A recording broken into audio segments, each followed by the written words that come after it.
नमस्कार। मैं रजनी शर्मा रायपुर छत्तीसगढ़ से अपनी कहानी जिसका शीर्षक है वन खंडियों के बीच टंगी पताका लेकर प्रस्तुत हूँ। कहानी का शीर्षक है वन खंडियों के बीच टंगी पताका। हाँ, कंकरा नाम ही था उसका।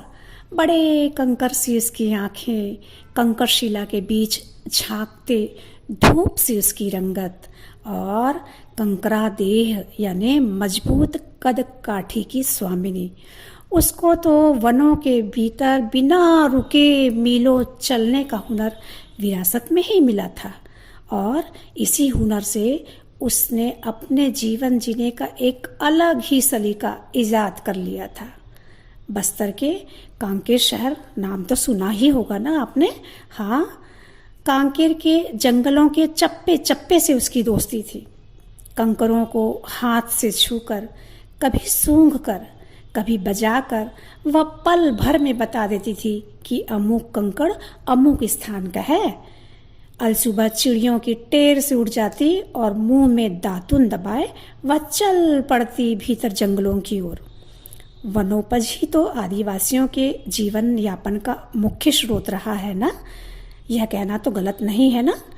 पर जाने कांकेर शहर को क्या पड़ी थी कि वह धीरे धीरे जंगल, जंगल से फिर गांव, गांव से फिर कस्बा और न जाने अब क्यों शहर बनने को तुला हुआ है।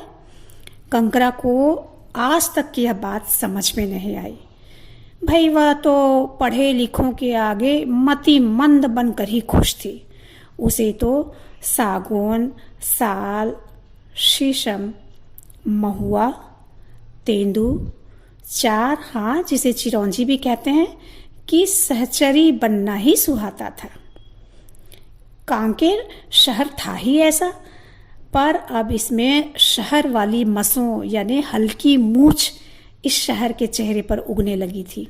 बड़ा जो हो रहा था कांकेर शहर, पर घने पत्थर, जंगलों वाली लुनाई जो कमसीन वय की चुगली करता है वह इसके चेहरे पर अब भी विद्यमान थी। ब्रिटिश कालीन पुल और पूरा शहर मानो बड़े बड़े चट्टान पत्थरों के बीच हरियाली, जैसे कि जंगलों को बोता किसान ही लगता था। पूरे शहर की बनावट ही ऐसी थी मानो बड़ी बड़ी चट्टानों में खोह बनाकर सड़क नुमा रचनाएं घर बनाए गए हों। सारे बड़े चट्टान कंकरा को बिल्कुल उन मुस्तैद पहरेदारों की तरह लगती थी जो वन संपत्तियों वाली कुंवारी हरियाली की रखवाली के लिए सदियों से तैनात किए गए हों। ऊपर चढ़ती चट्टान में जब कंकरा और उसकी सहेलियां थक जाती तो उन्हीं चट्टानों का बिछौना बना लेती। इन चट्टानों के बीच ही तो लुका छुपी खेलते खेलते बचपन में विदाई ली थी और अब तो कैशोरे भी आधम का था। नीचे सड़क से ऊपर की चट्टानों के बीच से होकर पगडंडी जाती थी, जिसके ठौर थे इक्का दुक्का बांस वाली झोपड़ियाँ। न जाने कौन से शहरिया लोग थे जिन्होंने उजले रंगीन पेंट से इन चट्टानों पर जाने क्या क्या लिखकर इनके चेहरों पर मानो कालिक सी पोत दी थी। कंकरा का बस चलता तो वह बारिश से कहकर जमकर इन चट्टानों का मुंह ही धुलवा देती। पर शहरी से ज्यादा शहरियापन के इस्तेहार के लिए इन बेजुबान चट्टानों को भी नहीं बख्शा जा रहा था। कांकेर के आदिवासी या यूं कहिए बस्तर के आदिवासियों को यहाँ के हाट बाजार खींच कर अपने पास बुला ही लेते थे। हाट में रोज़मर्रा की चीज़ें, सल्फी, लांदा, कुकरी, सुक्सी, हल्दी, धूप और सबसे बड़ा आकर्षण थी कंकरा के लिए रंग बिरंगे रिबन और प्लास्टिक की सतरंगी चूड़ियाँ। इस पर बजरिया पान खाने को अगर मिल जाए तो क्या कहना। हाट से लौटते वक्त गांव के किशोरियों के साथ हम उम्र लेका यानी कि लड़कों की टोली भी रहती थी जो रास्ते भर बस्तरिया लोकगीत गाते वापस लौटते थे। इस उन्मुक्तता में कच्चे मांस की बू नहीं होती थी, वरन आत्मीयता का सौंधापन होता था।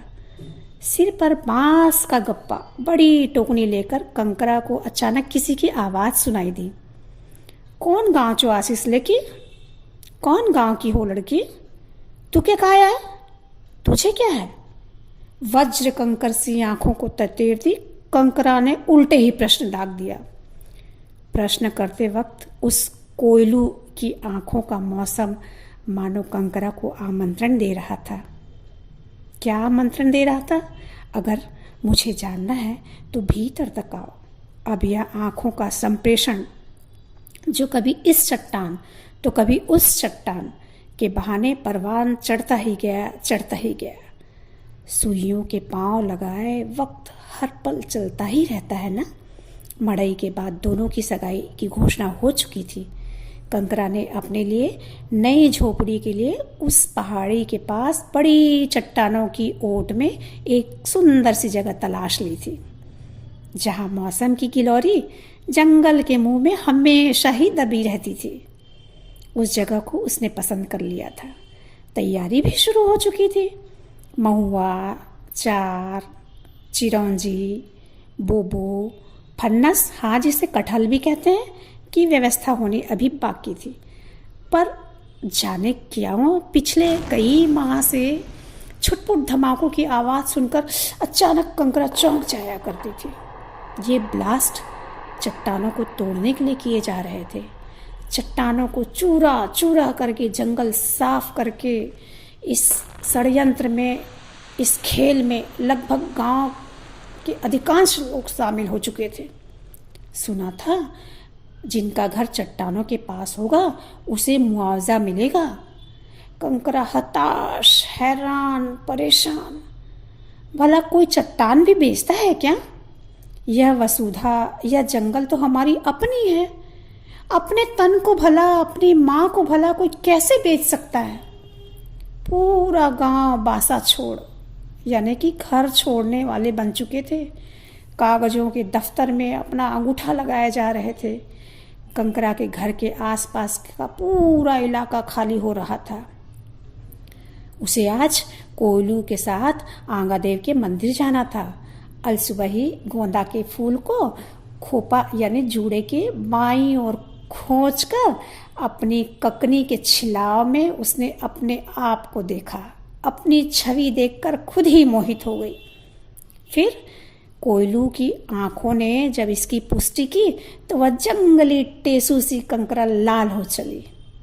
हाथ में हाथ पकड़े चलते चलते वे दोनों कभी इस चट्टान तो कभी उस चट्टान में छुपा छुपाई का मानो खेल खेल रहे थे। और कोयलू छुप छुप कर कंकरा को तंगाए जा रहा था। कंकरा बार बार पुकारे जा रही थी, कोयलू कोयलू। इस दौरान अचानक जोर से विस्फोट की आवाज आई।